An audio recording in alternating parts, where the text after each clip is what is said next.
with this, international heritage site that we have in Victoria Falls, this place should have grown immensely. We should be having universities here. We should be having a school of tourism right here in Victoria Falls, where we churn out our own kids being trained and going into the hotel industry, thereby getting the chunk of resource air generator in there. Currently, if you look, we are the poorest, and yet we boast of the biggest national park here. We boast of the best ever tourist resort town, so to speak, by virtue of having Falls now. But what are we having? The money is not plowed back. The workers here is sebenzi. That is a fact. If you look at the managerial setup, managers, they don't belong here. I'm not being tribal. I'm just stating facts as they are. Ngoba imali emele ibhadale ngama-repairs lapha ku-council, imali le is going and boosting other towns, and our council is broke as we speak. Ngenxa yokuthi the lot imali yangikhona etholakala la, people are just sending it to other towns because they don't belong here. The majority of the workers were kicked out of employment during COVID, and when they were retrenched, no one wants to take them back. I'm challenging any company right now to say, we have brought back so many for my workers, our locals. Someone was posting saying, we are done with 7-9. We fired them all. And we're beat about this thing. It's not fair. Yeah, so welcome guys to another episode of African Travel Now with Trevor.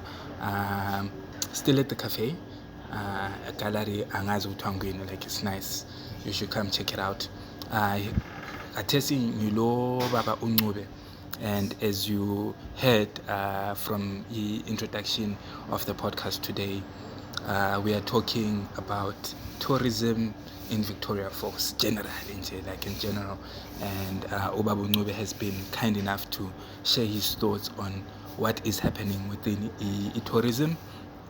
And yeah, in Zambozo, just pre-COVID and Kates, like you mentioned about workers who were retrenched, not being hired back or being developed skills-wise to contribute meaningfully back to tourism economy as a Victoria Falls. How has, now, since I'm a lockdown period and everything, have the tourists come back? And if so, which ones are coming back, and how has business and economy changed here? Well, frankly speaking, from my own study, we have one hotel that has been very well marketed, the likes of Ilala Lodge. Ilala, if my mind serves me right, could merely have stopped for about 2 to 3 weeks during the COVID period. They were forever busy. Even right now as we speak, they've started employing, right? And we are saying, this is where now we are looking at most of the guys that were actually out of employment, like the guys that were working at rest camp. They are former employees. These are the guys that we are looking at being called back and being given back those jobs. But alas, it's not happening. It's not happening. So coming again to these other hotels, the growth of the industry, yes, tourists are coming back. That's a fact. Because we have planes like the British Airways coming in, FastJet. We have this Lufthansa is also coming from Namibia direct to Victoria Falls. And on a daily basis, I can assure you, we now have lots of tourists coming into town. Unlike in the olden days where you could come into town and find the place dry, no sign of a tourist. This time we're happy. The tourists are around. At least, money is trickling here and there, and people are getting something. But we are saying, when it comes to the growth of Victoria Falls, when it comes to the Victoria Falls as a tourist attraction, it is not proper for it to be oversubscribed. Meaning, we don't want people to build in there because it's going to lose its lustre. And the major tourist, I'll tell you about what used to happen in this place. And some people might be talking about, what do they call it? What do they call it? This current issue that we have, whereby there is the change of weather and stuff like that. But to me, as an African person who knows his roots, I am saying, during the yesteryears, this place, no one was watering gardens in Chinotima. The showers that you see happening here actually could water the whole area, all the way up to Mkosana. You can ask anybody who used to stay here. And we are saying, simply because things are not being done the proper way, the chiefs are not even being given their role, to do their own part, to play their own part. Some of these things, on an African perspective, the spiritual world actually goes silent. And it's only those that are in the know who can actually stand up and say, something is amiss here. So while we want the place to grow, we are saying it should never ever be overdeveloped, especially within the rainforest. That shouldn't happen. Because if we carry on doing that, in the long term, that mist that you normally see there will end up not being there. Mark my words. Because we are crowding that place. We are doing things that are not proper. We want the falls to remain as it used to be. A good, quiet tourist resort. A good, beautiful place where you can walk in even during the night. View the lunar moon, enjoy yourself, walk out and leave it in peace. So we want it not to be overdeveloped, because this is not going to augur well in the long term. And how does the community, Abantu, who are native and who are local to Victoria Falls, take back power level, to say this is how moving forward we would like to develop a Victoria Falls. So moving forward, this is how this is the role that Tina esidlalayo njama local. This is the role Tina as amakhosi alapha. How do abantu take back power level economy of Victoria Falls and say, because abantu, if they say no, there won't be any development. Yes. In any case. Absolutely. Okay.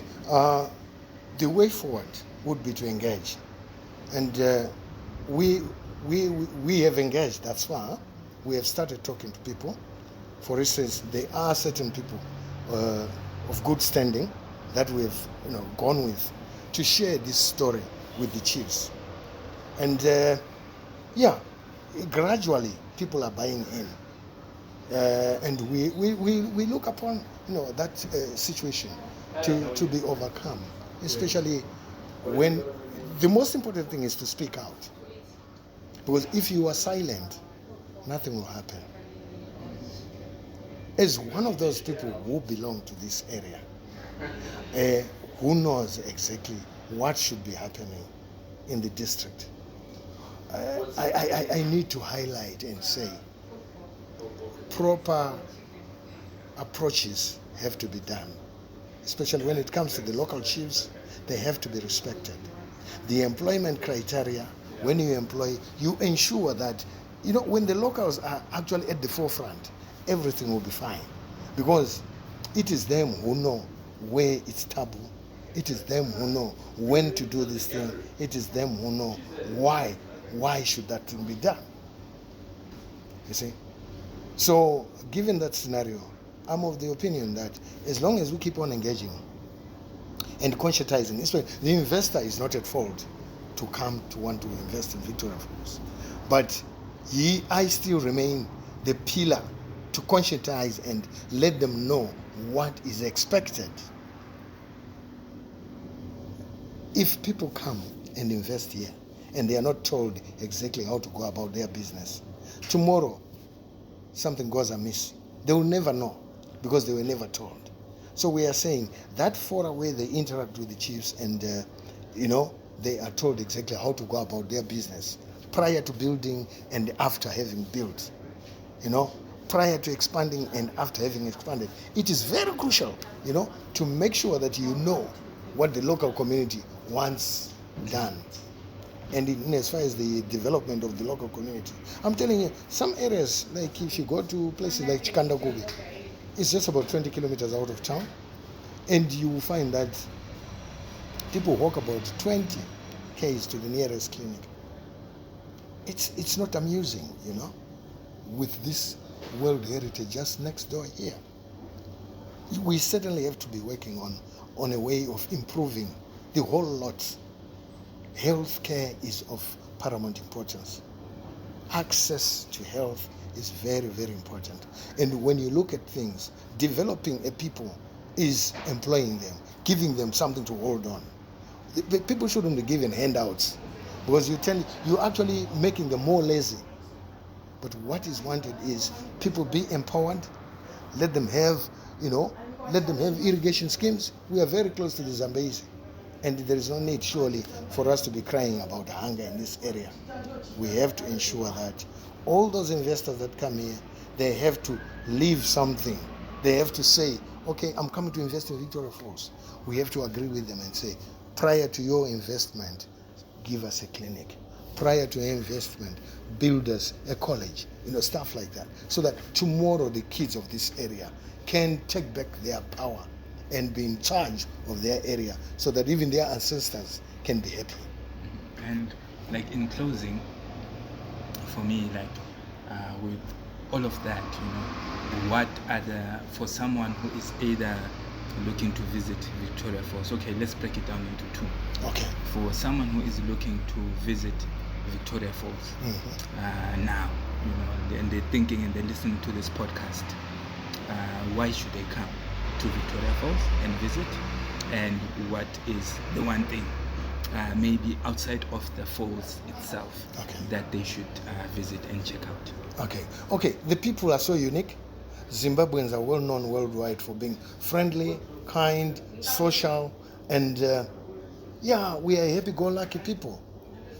Plus, the Victoria Falls is a must-see for everybody who is living on this earth, because it's one of those 7 wonders of the world that God actually gave us. And Zimbabwe is blessed to be having that kind of thing.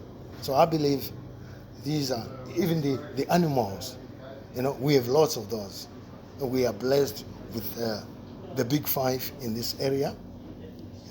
The serenity of the whole area is just fantastic.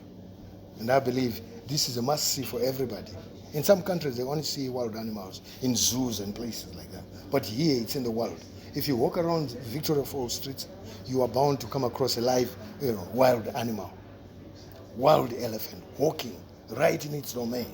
So that alone is a major center of attraction. And I believe there is a lot for tourists to come and enjoy here, because our town, rather nationally, our country is very peaceful. You see. So I believe on that note, the tourists have every reason to visit Victoria Falls. It's fantastic, I have to say. And for businesses or business owners that want to invest in Victoria Falls, what opportunities do you see? Is there a lot of opportunity to invest in property? What would you say, someone can come and invest in education, in health? Is there an opportunity to do private healthcare? What do you see in terms of the investment climate in Vic Falls? Right, the investment climate is very, very good. Our head of state has been head. The mantra is Zimbabwe is open for business. So Victoria Falls is no exception. Each and every individual who has got his money, I'm calling upon those guys to come to Victoria Falls. Come talk to our councillors. Talk to the powers that be. You can be given land. The sky is the limit. Anyone is free to come and invest in Victoria Falls, because what we want is the growth of the town. What we want is the best, for all our tourists to enjoy. Thank you. Guys, that was another episode of African Travel Now with Trevor. Namhlanje bengikhuluma lo Ncube, and I hope you enjoyed this episode. Come to Victoria Falls, come support, come invest, come explore, experience the wildlife, the nature, support local, support the indigenous communities, go to Chinotimba, go to the townships, go everywhere, not just by the force. Like, there's so much to do. Till the next episode, check you out. Bye.